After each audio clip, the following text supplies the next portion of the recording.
우리는 살아가면서 쓸데없는 걱정에 사로잡힐 때가 있습니다. 걱정이 밀려온단 말이죠. 염려하면 안 된다는 건 누구나 알고 있습니다. 그러나 염려가 오는 걸 어떻게 합니까? 그렇기 때문에 많은 사람들이 불면증에 시달리게 되고 하루 종일 걱정, 근심, 염려가 떠나가지 않는 분들이 굉장히 많습니다. 이때 우리가 해답이 있습니다. 뭘 해보가는 겁니까? 믿음으로 하나님을 신뢰하는 것입니다. 여러분, 믿음과 걱정, 근심, 염려는 상극입니다. 염려가 들어오면 뭐가 따라갑니까? 믿음이 떠나갑니다. 내 영이 죽습니다. 내 마음과 내 생각과 내 감정이 무너져 버립니다. 내 몸도 죽습니다.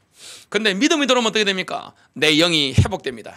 충만해지는 겁니다. 하나님과 함께하는 응답을 누리게 됩니다. 내 속에 믿음이 생기면 어떻게 됩니까? 하나님 말씀 듣는 가운데 영음을 듣는데 믿음이 딱 들어오면 어떻게 됩니까?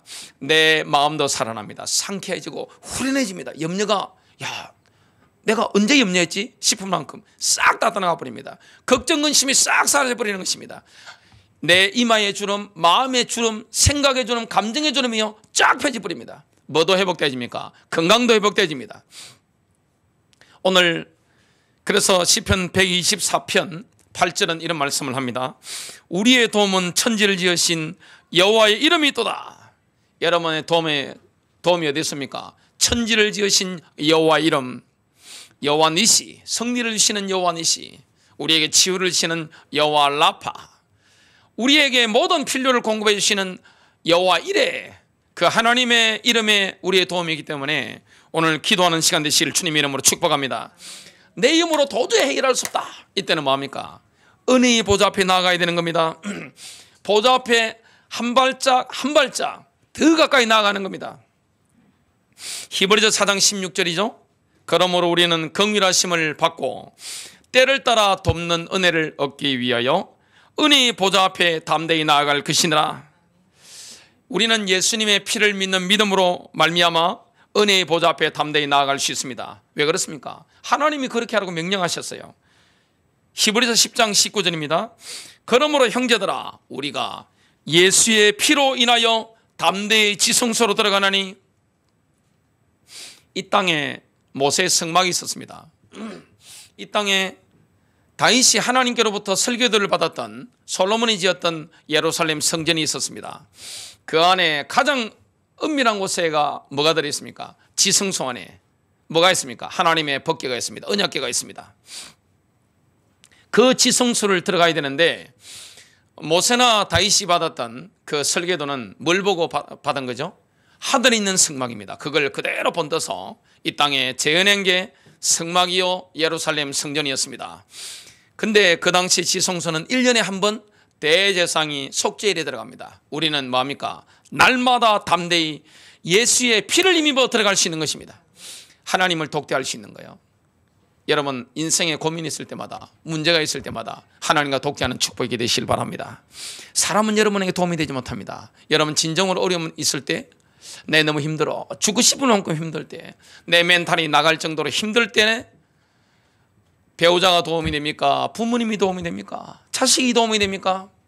그 누구도 도움되지 않습니다. 그때는 누구 앞에 나가야 됩니까? 천지를 지으신 여호와의 이름 그 붙잡고 지성소로 들어가는 겁니다. 하나님 면전에 다가가는 겁니다. 한 발짝 한 발짝 더 가까이 나아가서 만왕의 왕이신 주님 앞에 나아가는 겁니다. 그 성삼위 하나님께서 우리의 기도에 응답하신다는 것을 오늘 붙잡고 누리는 축복이 되시길 주님의 이름으로 축복합니다. 첫 번째입니다. 은혜의 보좌 앞으로 더 가까이 나아가려면 가장 먼저 우리의 동기를 살펴봐야 됩니다. 저와 여러분이 은혜의 보좌 앞에 이 시간도 나아왔단 말이죠. 날마다 나아간단 말이죠. 하나님과 독대하러 나아가는데 우리의 동기가 뭡니까? 하나님께 뭘 구하러 간단 말이죠. 하나님 주시옵소서. 내 개인적으로 청원할 때가 많습니다. 그리고 우리는 중보기도 할 때가 많습니다. 하나님 이렇게 해주셔야 됩니다. 그렇게 하는데, 그렇게 기도 제목을 붙잡고 나아가는데 우리의 동기가 중요하단 말이죠. 사람은 뭘 봅니까? 사람은 껍데기를 봅니다. 겉모습을 봅니다. 하나님은 우리의 뭘 보십니까? 하나님께 나아올 때 우리의 중심을 보시는 겁니다. 사람은 누구를 만날 때 가장 중요한 게 뭐죠? 외모를 차려본단 말이죠. 옷도 입고 이렇게 신발도 머리도 이렇게 단정하게 하고. 왜 그렇습니까? 세상은 외모가 다란 말이죠. 외모 보고 모든 걸 판단하는데 차도 막 닦고 막 그래요. 야, 어떤 분 제가 차를 얼마나 열심히 닦았는지 제가 봤는데, 제 군생활할 때 보니까 대장님께서 그 차에 제가 손을 얹으면 미끄러질 것 같아요. 얼마나 닦아 놓으셨는지. 반질반질 왁스 칠해가지고 반질반질. 근데 그분 교회 다니시는 분인데, 혹시 차를 새로 사셨는데 얼마나 닦으시는지 차가 보니까 보물 1호처럼 보이더라고요. 근데 하루는 제가 지나가는데 그분 덜기신 겁니다. 교회 다니시는 분인데 혹시 사고 나면 안 되니까 차 앞에 돼지머리 돈 쓰면 안 되니까 그려가지고 혼자 열심히 그리셔가지고 이걸 딱 붙여놓고 막 칠하시는 겁니다. 차를 얼마나 반질하게 하는지. 왜냐? 사람은 겉모습 보니까요. 하나님은 우리의 중심을 보십니다. 너 울고 있는데 왜 나왔니? 너 왜 울고 있어? 너 어떤 걸 가지고 나왔니? 그것보다 중요한 게 뭡니까? 너 동기가 뭐냐? 그걸 주님이 보시는 겁니다. 하루는 이 사무엘 선지자가 이새의 집으로 갔습니다. 왜 그렇습니까? 사울 왕을 하나님 버리기 때문에 다음 차기 왕을 하나님이 지목한 사람이 있는 겁니다. 거기에는 이새의 아들 18명이 있는데 7명이 집안에 있는 겁니다. 그 집은 다 잘생긴 집안입니다. 야, 장난을 보는데 이 사람이야 그러는데 하나님 뭐합니까? 아니야, 내가 그를 버렸어. 둘째 보는데 야, 이 사람이라고 자꾸 하는데 7명 다 멋있는 겁니다. 하나님께서 아니야 카트 7명 다 나가떨어진 겁니다. 하나님께서 뭐라고 하셨습니까? 자, 사무엘상 16장 7절입니다. 내가 보는 것은 사람과 같지 아니하니 사람은 외모를 보거니와 나 여호와는 중심을 보느니라. 기도하러 나오는데 껍데기가 중요합니까? 중심이 중요합니까? 사람은 껍데기입니다. 그 모습입니다. 하나님은 중심이에요. 어떤 중심으로 나왔느냐 이게 중요한 거예요. 어떤 중심을 가지고 있느냐 중요한 거예요. 어떤 중심을 가지고 예배드리느냐, 어떤 중심을 가지고 내가 하나님 앞에 독대하느냐. 하나님은 속지 않는 분입니다. 다 아신단 말이죠. 자, 그때 다 지나갔는데 하나님 선택하는 왕이 없는 거예요. 이것밖에 없습니까? 아닙니다. 막내 아들이 있는데 양을 치고 있습니다. 그가 오기 전에는 우리가 먹지 않습니다. 앉지도 않겠습니다. 딱 한 겁니다. 딱 왔는데 성령이 사무엘에게 감동 주시는 겁니다. 바로 이 사람이야. 이 사람이 이스라엘의 왕이야. 내가 선택한 왕이야. 여러분, 하나님 쓰시는 사람은 다릅니다. 그 모습하고 그 중심하고 다릅니다. 하나님은 사람은 뭘 봅니까? 외모 본단 말이죠. 스펙 본단 말이죠. 근데 하나님 뭘 보십니까? 중심을 보는 거예요. 가정에서 인정받는 아들이 아닙니다. 그 당시 이 다윗은 형들은 전쟁터에 나갈 수 있는 장성한 인물이고 이 다윗은 미성년자입니다. 그래서 양이나 지키고 집에 있는 그런 인물입니다. 우리는 사람 선택할 때 뭘 봅니까? 그 사람 스펙을 본단 말이죠. 외모 봅니다. 그 모습 봅니다. 하나님은 뭘 봅니까? 사람을 선택하실 때도, 하나님은 이 기도 응답하실 때도 저와 여러분의 중심을 보시는 겁니다. 그래서 사무엘상 16장 13절 사무엘이 기름 뿔병을 가지다가 그의 형제 중에서 그에게 부었더니 이날 이후로 다윗이 여호와의 영에게 크게 감동되니라. 하나님은 우리가 무엇을 구하는가 이걸 보시지 않습니다. 왜 우리가 그것을 구하는가 그것을 정확하게 보십니다. 야고보서 4장 2절 3절입니다. 너희가 욕심을 내어도 얻지 못하여 살인하며 시기하여도 능히 취하지 못함으로 다투고 싸우는도다. 너희가 얻지 못함은, 우리가 기도하는데 하나님 앞에 나오는데 왜 기도 응답 못 받죠? 그 이유가 나옵니다. 구하지 아니하였기 때문이요, 기도하지 않기 때문입니다. 왜 기도하지 않죠? 안 믿기 때문입니다. 하나님이 응답하실 수 있는 전능자라는 사실을 믿지 않기 때문에 기도하지 않는 거예요.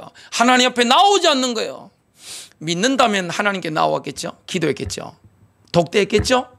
안 믿기 때문에 기도하지 않는 것입니다. 구하여도 받지 못함은 정욕으로 쓰려고 잘못 구하기 때문이라. 기도를 그렇게 열심히 하는데 왜 받지 못하죠? 응답 못 받죠? 동기가 틀리기 때문입니다. 내 욕심을 채우려고 하기 때문입니다. 여러분, 만일 하나님께서 모든 사람의 기도에 다 응답해 버리면 어떻게 됩니까? 세상 혼란합니다. 아마 전쟁이 막 일어날 겁니다. 집에서 죽어나갈 배우자들 굉장히 많을 겁니다. 제가 한 번은 차를 이렇게 탔는데 교회 성합차를 탔습니다. 한참 지난 일이죠. 그래서 앞뒤로 운전석에 남자분이 앉으시고 뒤에 여자분이 앉으신 겁니다. 그러니까 남자분 여자분이 부부인데 쟤 때문에 우리 집안이 유지된다는 식으로 말씀하니까 서로 뭐라 하냐, 아닙니다, 쟤 때문입니다 하고 계속 이야기하시는 겁니다. 만일에 우리나라에 총이 있었다면 없어질 부부가 굉장히 많을 거라고 이야기하더라고요. 여러분, 이게 굉장히 어려운 거란 말이죠. 우리의 동기, 저와 여러분의 동기가 굉장히 중요합니다. 만일에 기도 응답하는데 하나님 저 마누라 죽여주세요, 저 남편 죽어주세요, 그 기도 응답해 보면 어떻게 됩니까? 지구상이 거의 다 멸절할 겁니다. 제가 엄청나게 많이 모인 집회에 남편 미워하지 않은 사람 일어나 보세요 그러니까 2명인가 3명인가 남았죠. 그 외에 여자분들이 다 앉아 계셨습니다.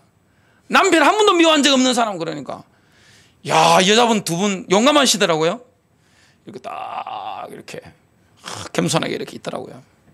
야, 저는 그 여자분들 보면서 야, 저분들 참 진짜 성령의 사람이네 그 생각을 했습니다.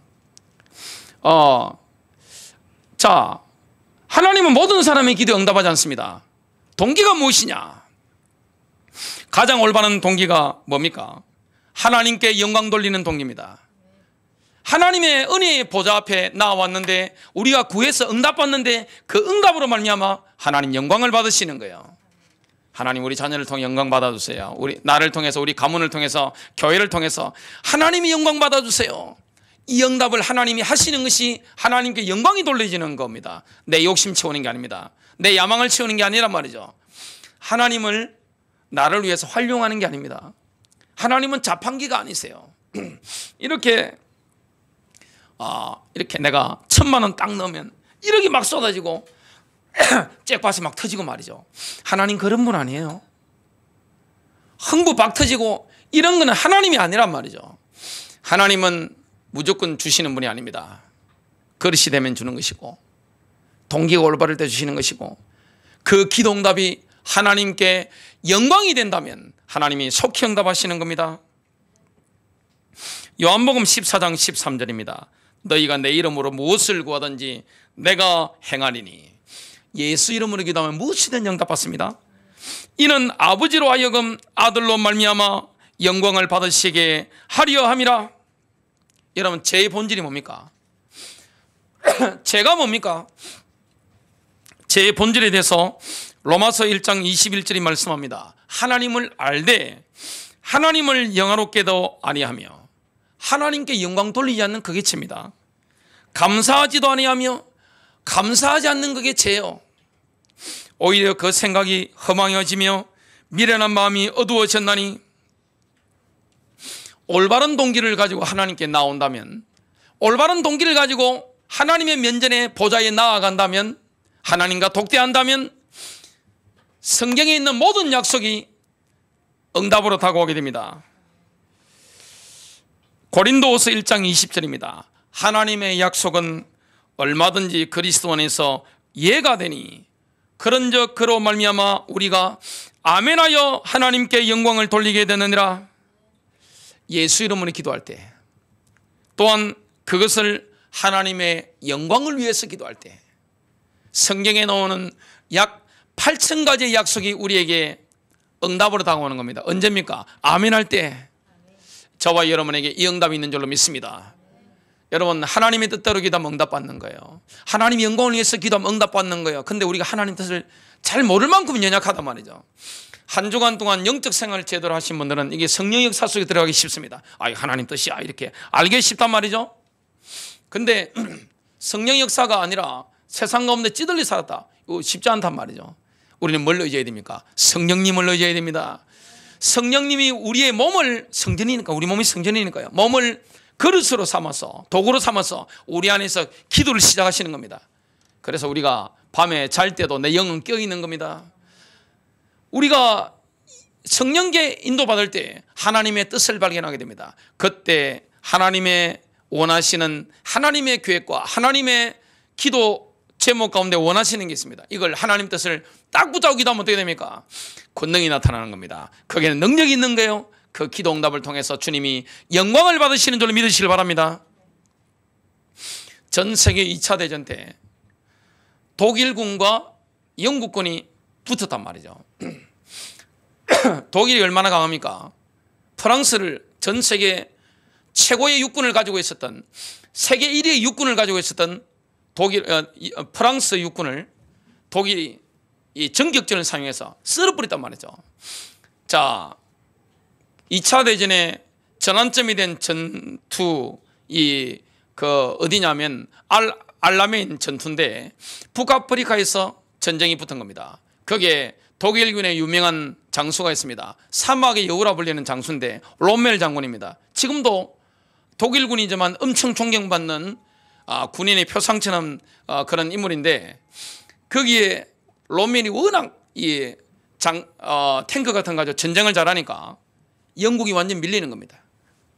엄청난 거리에 밀려가는 겁니다. 그래서 이 롬멜이 워낙 잘하니까 쓸어버리려고 하니까 이 영국 군대라든지 이런 군대가 뭡니까? 이 이집트 카이로로 그 먼 거리를 태각해 나가는 겁니다. 패잔병이 된 겁니다.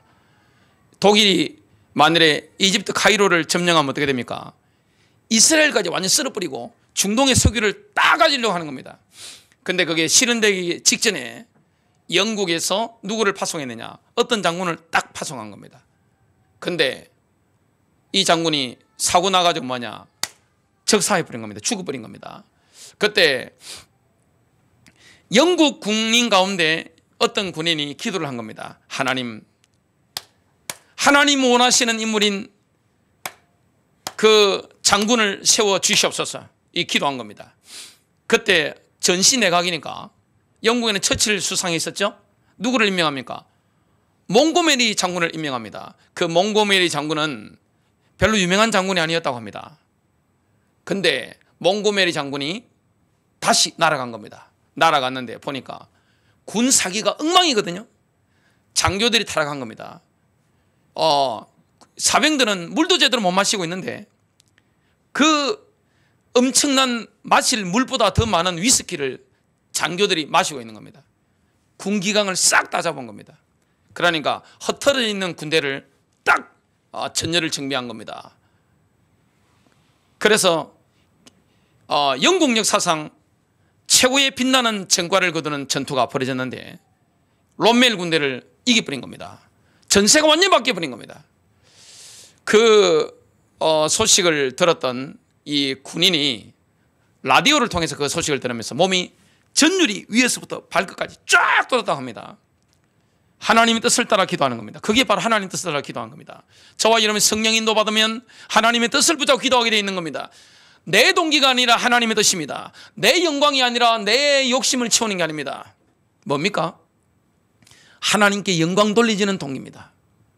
그럼 어떻게 됩니까? 내 이름으로 하나님께 영광 돌리는 동기를 가지고 기도한다면 성경에 나오는 8천가지 약속이 있는데 이 모든 약속이 뭡니까?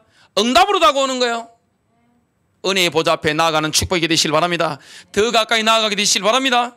두 번째입니다. 기도 응답 받으려고 하면 하나님의 인자하심을 따라 기도해야 됩니다. 인자라는 것은 마음이 어질고 자애롭다 이런 뜻입니다. 우리는 우리의 과거를 위해서 하나님의 자비를 필요로 합니다. 사람이 제일 무서워하는 사람이 누구죠? 내 과거를 아는 사람입니다. 그런데 그 과거를 위해서는 하나님의 자비가 필요한 겁니다. 예수 십자가로 말미암아 믿는 자는 과거가 말갛게 기록이 지워진 줄로 믿으시길 바랍니다. 은혜의 보좌 앞에서 탄원하는 사람, 간구하는 사람, 애원하는 사람은 하나님의 무조건적인 자비를 간구합니다. 여러분, 하나님 옆에 나올 때는 우리가 어떻게 합니까? 내가 죄를 지었어요. 하나님의 무조건적인 자비를 간구합니다. 이게 당사자의 심정입니다. 이게 당사자 부모의 심정인 거예요. 무조건적인 자비를 구하는 겁니다. 하나님께 그렇게 해야 됩니다. 대표적인 모델이 다윗입니다. 다윗은 인생의 전성기 때 밧세바와 간통을 합니다. 그걸 감추보려고 전쟁터에 있는 가장 충성스러운 장수 우리아를 부릅니다. 그 집에 가서 자고 와 그러는데 우리아가 뭐랍니까? 아니, 하나님의 군대가 지금 전쟁터에 있는데 어떻게 제가 집에 가서 씻고 부인과 함께 잠을 잘 수 있습니까? 도저히 안 되는 겁니다. 들어갈 수 없다고 하는 겁니다. 집에 안 들어가는 겁니다. 군인 정신이 아주 투철한 겁니다. 애국심이 아주 투철한 겁니다. 하나님을 향한 중심이 뛰어난 거예요. 그 우리아를 죽이려고 작정한 겁니다. 어떻게 했습니까? 가장 신임 많은 총사령관 요압 장군에게 밀서를 보내는 겁니다. 우리아를 통해서 가장 앞장서가 죽여버려라. 근데 진짜로 그렇게 해서 우리아가 죽는 겁니다. 살인교사를 한 겁니다. 그걸 덮어버린 겁니다. 그 당시에 고대의 왕들은 그런 일을 늘 하고 삽니다.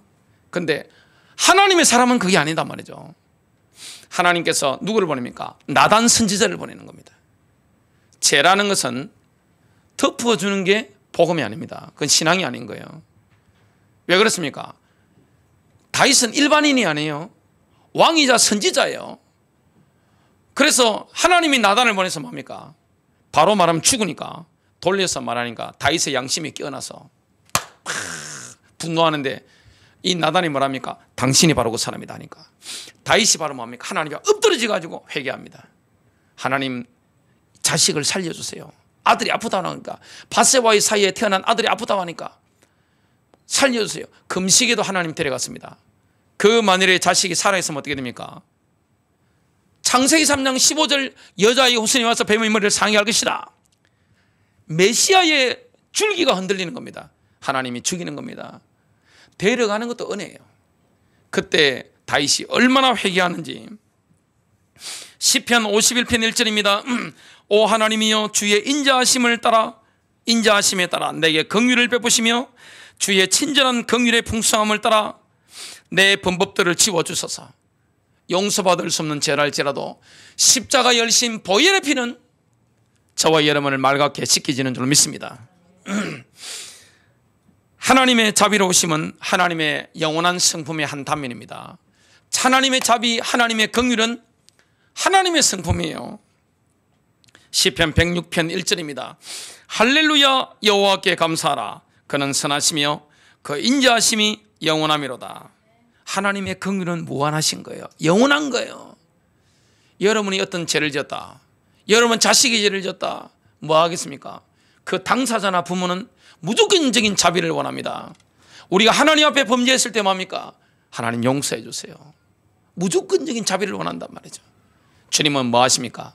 그 피를 믿는 믿음을 보시는 겁니다. 그래서 하나님께 나아가는데 하나님의 보좌는 뭡니까? 은혜의 보좌입니다. 은혜의 보좌예요. 하나님은 은혜를 주시는 분이에요. 히브리서 4장 16절 그러므로 우리는 긍휼하심을 받고 때를 따라 돕는 은혜를 얻기 위하여 은혜의 보좌 앞에 담대히 나아갈 것이니라. 우리는 우리의 미래를 위해서 하나님의 은혜를 간절히 필요로 합니다. 우리의 과거에는 자비가 필요하고 우리의 미래에는 하나님의 은혜 아니면 안 되는 거예요.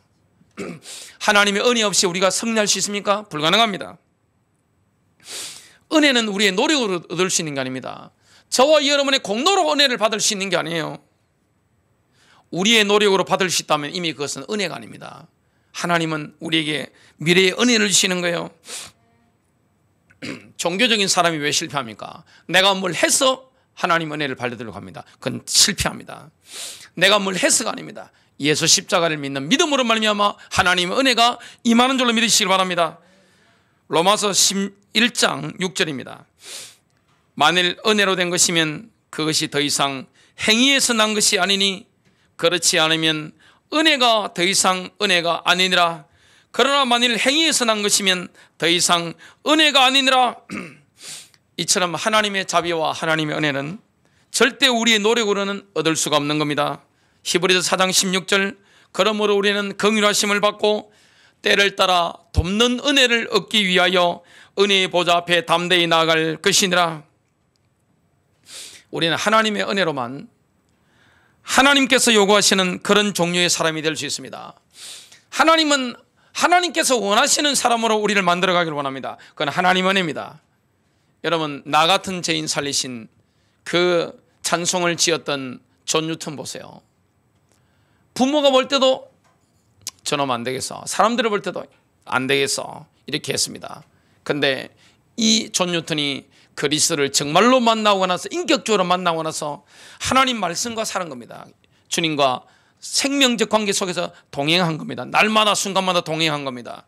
나중에 어떻게 되냐, 영국의 런던의 핵심부에서 이 목회를 하게 된 겁니다. 나중에 어떻게 된지 아세요? 제가 그분 자서전을 봤잖아요. 모든 영국인들이 닮고 싶은 사람, 그렇게 되는 겁니다. 주님을 닮아가는 겁니다. 예수 그리스도를 닮아가는 겁니다. 그 마음이 그리스도의 마음이요, 그 삶의 인격이 그리스도의 인격으로 바뀌는 겁니다.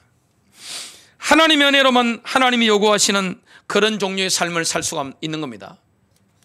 마지막 세 번째입니다.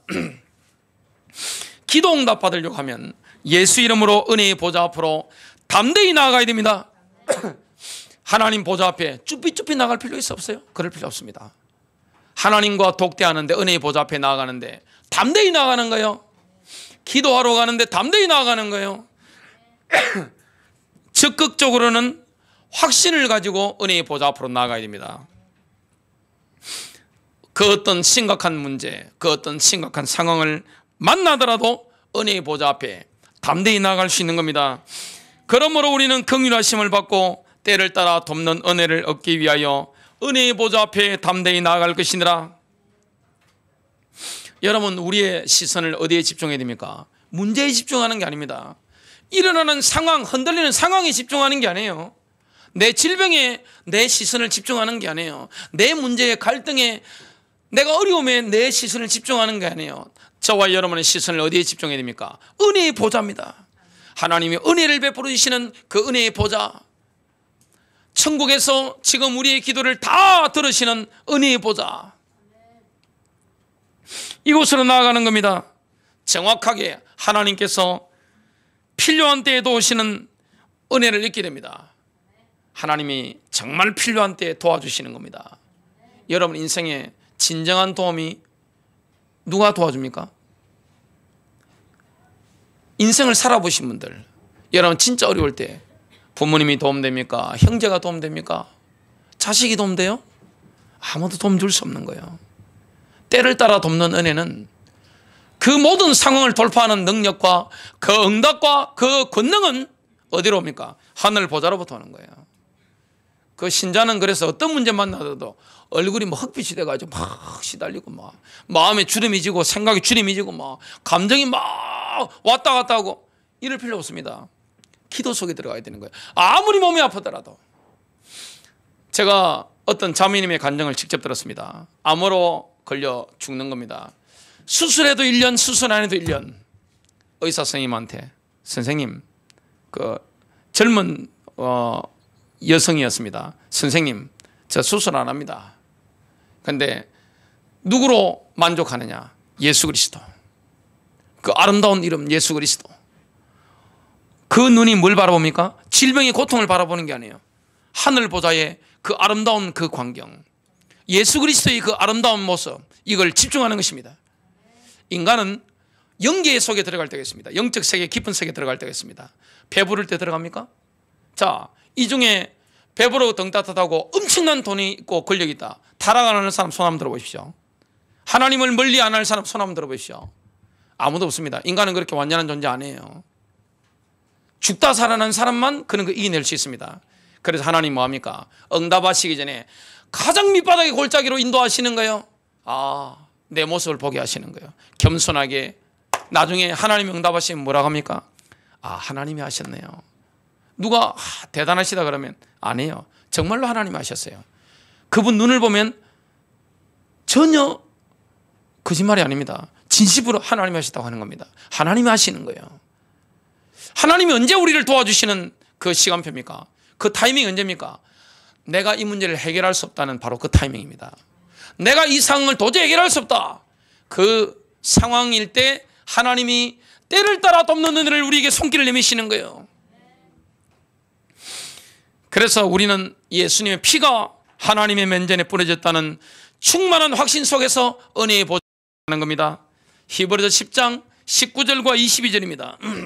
그러므로 형제들아 우리가 예수님의 피를 힘입어 새롭고 살아있는 길로 지성소에 들어갈 담대함을 얻었는데 우리 마음이 뿌림을 받아 악한 양심으로부터 벗어났고 우리의 몸은 순수한 물로 씻겼으니 우리가 믿음의 충만한 확신 속에서 진실한 마음으로 가까이 다가가자. 소극적으로는 이렇게 적극적으로는 확신 가지고 나와야 되고, 소극적으로는 아무런 정죄의식 없이 은혜의 보좌 앞에 나가야 됩니다. 여러분, 자꾸 내 죄를 생각하면서 내가 뭔가 눌리고 내 부족함을 생각하면서 막 눌리면 어떻게 됩니까? 기도 응답 받을 수가 없는 거예요. 시편 66편 18절입니다. 내가 내 마음속으로 불법에 관심을 두면 주께서 내 말을 듣지 아니하시리라. 사탄은 우리가 하나님께 나아가려고 할 때 우리가 고백하지 못한 죄가 있으면, 우리가 용서받지 못한 죄가 있으면 바로 고소합니다. 너 같은 게 말이야, 양심을 딱 깨운단 말이죠. 그러면 하나님도 우리의 기도를 들으실 수가 없는 겁니다. 마음이 뭔가 찜찜한 거예요. 찜찜한 마음인 상태에서는 하나님 우리의 기도에 응답하실 수가 없는 거예요. 그래서 뭘 붙잡아야 됩니까? 요한일서 1장 9절입니다. 만일 우리가 우리 죄를 자백하면 십자가 붙잡아야 되는 거예요. 예수의 피를 붙잡아야 되는 거예요. 그는 밉보시고 어려워서 우리 죄를 사하시며 우리를 모든 불의에서 깨끗하게 하실 것이요. 시편 66편 19절에 보면 사탄의 정죄를 넘어선 시편 기자의 고백이 나옵니다. 환희의 찬 고백이 나옵니다. 그러나 하나님께서는 참으로 내 말을 들으셨으며 내 기도 소리에 주의를 기울이셨도다. 하나님께서 참으로 내 말을 들으셨도다. 하나님께서 저와 여러분의 음성을 들으시면 응답된 겁니다. 바로 여러분 기도하다 보면 알잖아요. 깊은 기도 속에 들어가다 보면 하나님이 이 기도에 응답하셨어. 할렐루야, 할렐루야. 찬양하면서 뭡니까? 내려옵니다. 그때부터는 기도 안 하잖아요. 딱 듣고 찬양하잖아요. 하나님 감사해요. 제 기도에 응답하셨네요. 이 기도에 응답하셨네요. 언제 영계 속에 들어갑니까? 영적 세계 속에 들어갑니까? 인생의 고비입니다. 인생의 어려움 때입니다. 이때는 뭡니까? 영적 세계 속에 완전 들어가는 때입니다. 영계가 열리는 때예요. 여러분 인생이 가장 어려울 때가 언제입니까? 청소년 시기. 여러분 청소년들 잠 많이 자는 거 이해해야 됩니다. 그런데서 많이 자라 이 말씀이 학생들은 아니에요. 왜냐? 연구자들이 연구한 거 보니까 청소년 시기에는 허리도 구부정하게 이렇게 다니고 졸리고, 이 호르몬이 그렇단 말이죠. 청소년 시기에는 전두엽이 아직 발달 안 했기 때문에 뭔가 먼 장기적인 이런 판단을 내릴 수가 없단 말이죠. 그래서 하나님 말씀 듣고 부모님을 신뢰해야 되는 겁니다. 왜냐? 부모가 보는 눈이 다릅니다. 그 청소년 시기 얼마나 어렵습니까? 전환기는 어려운 거예요. 대한민국이 지금 얼마나 어렵습니까? 현직 대통령이 탄핵을 당해가지고 감옥에 지금 들어가 있습니다. 전직이 됐습니다. 그리고 지금 현직 대통령도 지금 굉장히 지금 어려운 상황 가운데 사면 초과에 지금 맞닥뜨려 있습니다. 대한민국이 지금 굉장히 전환기 속에 있습니다. 뭔가 이 대한민국이 뭔가 변화되는 이 시기, 전 세계적으로 뭔가 변화되는 시기, 중국이 지금 미국과 경제 경쟁을 붙었기 때문에 중국이 지금 굉장한 압박을 많이 받고 있습니다. 뭔가 변화의 시기. 지금 중동을 한번 보세요. 중동이 지금 엄청난 변화의 시기를 맞이하고 있습니다. 성경에 이스라엘을 마지막 시대에 3차 대전으로 공격하려고 예정되어 있는 러시아, 터키, 리비아, 시리아 이런 나라들이 뭐하고 있습니까? 연합하고 있는 게 눈에 보인단 말이죠. 굉장히 전환기입니다. 그리고 지금 대한민국이 그렇죠. 또 교회적으로 전환기죠. 여러분 인생에 지금 전환기를 싣습니다. 이때는 뭡니까? 하나님의 면전에 더 가까이 나아가야 되는 겁니다. 은혜의 보좌 앞으로 나아가야 되는 거예요. 기도해야 되는 거예요. 사탄의 정죄를 넘어선 동일한 원리가 요한일서 5장 21절과 22절에 나옵니다. 사랑하는 자들아, 만일 우리의 마음이 우리를 정죄하지 아니한다면 우리가 하나님을 향해 확신을 갖고 무엇이든지 우리가 구하는 것을 그분에게서 받나니 이는 우리가 그분의 명령들을 지키고 그분의 눈앞에서 기쁨이 되는 그 일들을 행하기 때문이라. 예수님의 피를 믿는 자는 하나님의 의로서 예수님의 의로서 예수님처럼 어려워지는 거예요.